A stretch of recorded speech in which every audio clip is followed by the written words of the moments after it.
The Maxim gun's cooling jacket hissed as Senior Sergeant Danilov packed snow into its brass ports, each handful melting instantly against metal that had fired 1,200 rounds in the past hour. His four-man crew held a frozen ridgeline above Rzhev in November 1942. The weapon's 64-kilogram mass anchored to its Sokolov-wheeled mount, barrel pointed toward German positions 800 meters distant across the Volga Bend.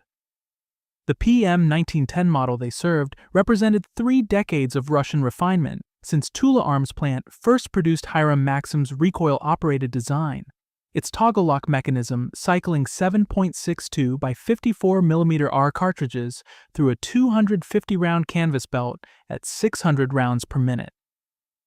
Weight defined their war. If you're interested in how wars are actually decided by logistics, math, weapons, and doctrine, subscribe now, turn on notifications, and stay tuned for more in-depth World War II analysis. Let's continue.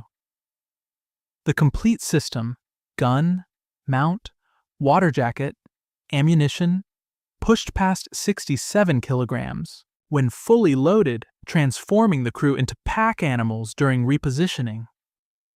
Each man carried belt drums of reserve ammunition, M1930 heavy bullet Type D rounds with their 182-grain boat-tailed projectiles designed for extended range, and 20 liters worth of snow to replenish the cooling system when liquid water froze solid.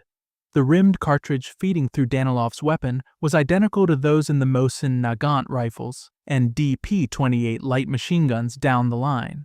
A unified ammunition supply chain stretching back through depots to Tula's factories, where steel replacement components had reduced the gun's weight by approximately 4 kilograms compared to the brass-heavy M1905 version. The gun's 1,070mm length made it manageable in prepared positions, its closed-bolt firing system ensuring first-round accuracy when German infantry appeared in the morning mist. Production continued through 1941 despite October evacuation threats, tens of thousands of Maxims flowing to units that needed sustained firepower more than mobility. Danilov's crew had held this sector for 11 days, the weapon's short recoil operation and return spring mechanism functioning despite temperatures that turned gun oil to paste and made bare metal burn skin on contact. The M1908 light ball rounds with their 148-grain projectiles had chewed through 2 belts already this morning. Brass cases ejecting into a growing pile that steamed briefly before freezing to the ground. Enemy mortars ranged constantly, seeking the high-value target commanding the approaches. He scraped ice from the safety catch, a 1930 improvement, and watched his loader thread another belt through the feed mechanism, pull back to see what this single weapon represents across 2,000 kilometers of front. A German infantry company in June 1941 enters Soviet territory carrying 12 MG-34 machine guns, each capable of sustained fire from bipod or tripod, transforming every rifle squad into a mobile fortress. A Soviet rifle platoon answers with bolt-action Mosin rifles, perhaps one Degtyaryov light machine gun if supply lines hold. The disparity reaches beyond counting. German squads maneuver around machine guns as fire bases, while Soviet infantry advances with World War I doctrine and equipment that Hiram's 1884 patent would recognize. The invasion catches the Red Army transitioning between weapon systems, new designs approved but not distributed, factories tooling for submachine guns that exist as blueprints rather than battlefield realities. Then the evacuation trains begin rolling east. Entire production complexes disassemble under Luftwaffe bombing runs. Machinery, created for journeys exceeding 1,500 kilometers, to Urals facilities lacking roofs, walls, or electrical infrastructure. The PPSH-41 submachine gun promises revolutionary firepower, but requires precision stamping equipment currently traveling in boxcars. The SVT-40 demands tolerances and training that replacement soldiers, some receiving 3 weeks instruction before frontline deployment, cannot maintain under combat conditions. Stavka faces mathematics as brutal as any German offensive. Divisions bleeding 8,000 casualties monthly require weapons immediately, not after factory reconstruction timelines stretching into 1943. The water-cooled relic offers singular advantages that crisis transforms into necessities. Simplified production demands basic metalworking. Untrained conscripts master operation faster than finicky semi-automatics. Ammunition commonality with standard infantry rifles means supply chains already function. Defensive warfare, the only option while German spearheads drive toward Moscow and Leningrad, favors positional weapons over mobile firepower. So production continues through 1942 and beyond, an obsolete design manufactured because alternatives require time and industrial capacity that Operation Barbarossa has scattered across the Urals. In 1884, Hiram Maxim patented a recoil-operated machine gun that would define sustained automatic fire for 6 decades. The Russian derivative, the PM1910, inherited his fundamental design, a 23.8-kilogram gun body wrapped in a corrugated steel water jacket holding coolant around its 721mm barrel. This cooling system prevented catastrophic barrel failure during extended firing. Without water, continuous fire boiled the jacket dry within minutes, but crews refilled it with snow, mud, even urine when necessary. In Siberian winters reaching -30 degrees Celsius, maintenance teams wrapped jackets in rags to prevent freezing, and a drain valve added in 1930 allowed ice removal before redeployment. The complete Sokolov wheeled mount system with shield weighed approximately 43.5 kilograms, requiring 4 men, gunner, loader, and 2 ammunition carriers. Cyclic rate reached 600 rounds per minute, though practical sustained fire ran between 520 and 580 to manage heat. And ammunition consumption. Effective suppression reached 1,000 meters. Accurate fire concentrated between 600 and 800 meters. This design philosophy prioritized endurance over mobility. Germany's MG-34 weighed 12 kilograms ready to fire. The PM1910 demanded emplacement, but immobility became irrelevant in defensive doctrine. Soviet tactical manuals emphasized interlocking fire zones where relocating mid-engagement was unnecessary. A single emplaced Maxim could exhaust entire stockpiles of fabric belts while maintaining uninterrupted fire, ammunition supply rather than weapon failure dictating duration. The Red Army called it the Maximka, an affectionate diminutive for a machine that demanded constant attendance. Its crew skewed young, mid to late 20s, conscripts drawn from the expanding pool of Soviet literacy campaigns who could read range tables and maintenance manuals. Before 1941, training protocols allocated 3 weeks to machine gun instruction. Wartime compressions reduced this to 3 days. Men arrived at forward positions knowing how to load belts and clear jams, but little else about sustained fire discipline or overlapping fields. Roles divided by function and physical capability. The gunner sat behind the rear sight, controlling trigger and traverse. The loader fed canvas belts into the receiver's left side, monitoring feed for twists or tears. 2 ammunition bearers hauled the belts, carried in metal tins or wrapped bundles, plus tools, spare water, and disassembled components when positions shifted. Each man carried roughly 20 kilograms of equipment beyond personal kit. Soviet defensive doctrine prescribed interlocking fields rather than isolated strong points.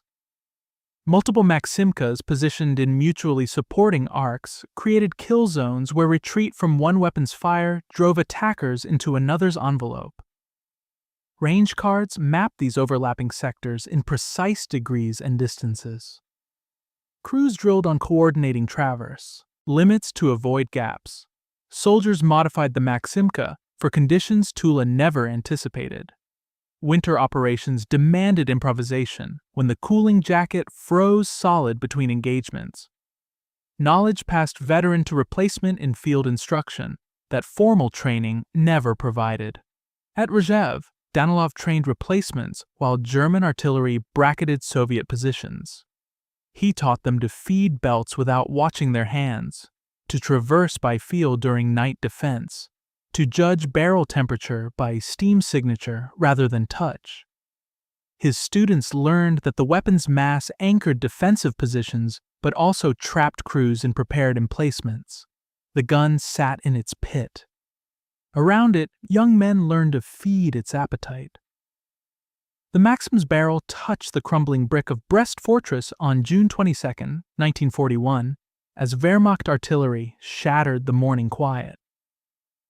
Defenders hauled gun and mount systems into casemates, the Sokolov carriage's wheels scraping stone corridors, never designed for such equipment. For weeks, crews fed cloth belts through the left side feed as the water-cooled barrel sustained fire without pause. Rzhev's frozen salient in 1942 revealed the weapon's static defensive identity. Entrenched crews operated from prepared positions, their shields dug into earth that turned to soup with spring thaw.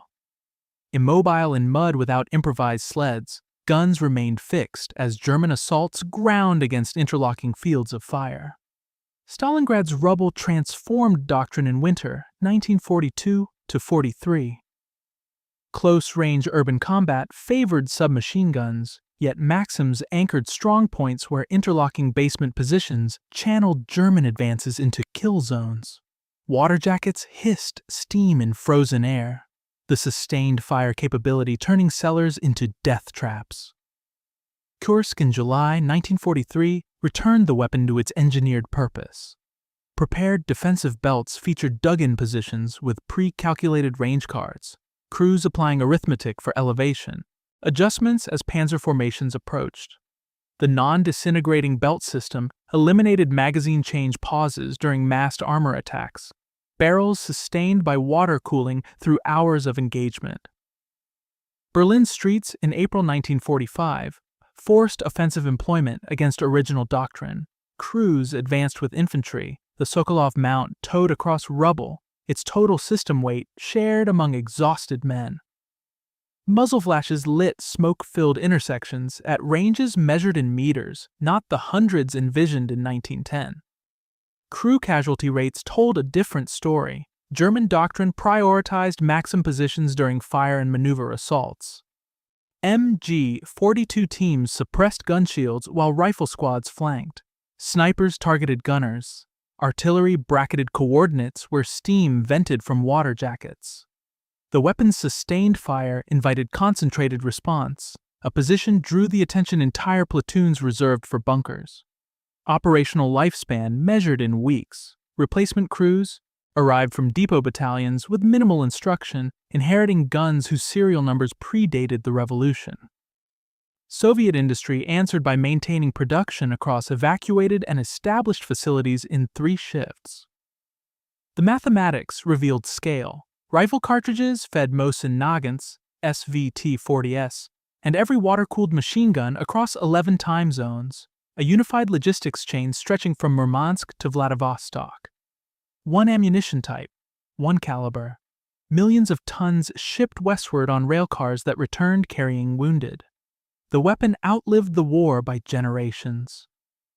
Korea, 1950. Chinese volunteers carried the gun across the Yalu, weight distributed among soldiers advancing through frozen mountains. Vietnam's jungles concealed the same profile, shield forward, barrel protruding from bamboo fortifications along the Ho Chi Minh Trail. Afghanistan, Angola, Yemen, conflicts separated by decades, featured the identical silhouette in newsreel footage. Post-1945, proliferation mapped Soviet influence. Every client state, every liberation movement, every proxy force received crates stenciled with Cyrillic markings. The system became currency, traded and gifted and captured and repurposed across 70 years of continuous warfare. Private Danilov survived. Demobilization orders reached his unit outside Prague in May 1945. He returned to Tula, the city where his grandfather had assembled the same model in 1916, where the same factory still produced variants in peacetime quantities. The gun he'd served from that ridgeline above Rzhev to the Elbe remained behind, inventoried and redistributed, its service record blank for the next conscript crew who would pack snow into brass ports and watch steam rise from metal that refused to stop. Endurance defined both machine and operator. The weapon's longevity, mechanical simplicity permitting field repair with improvised tools, reflected the men who transported it across 2,000 kilometers of contested territory. Weight became metaphor. Steel and water represented every kilometer retreated in 1941, every meter defended in 1943, every street cleared in 1945. They carried the gun. The gun carried Soviet firepower doctrine into the present century, still visible in conflict zones where newer weapons fail, but the Maxim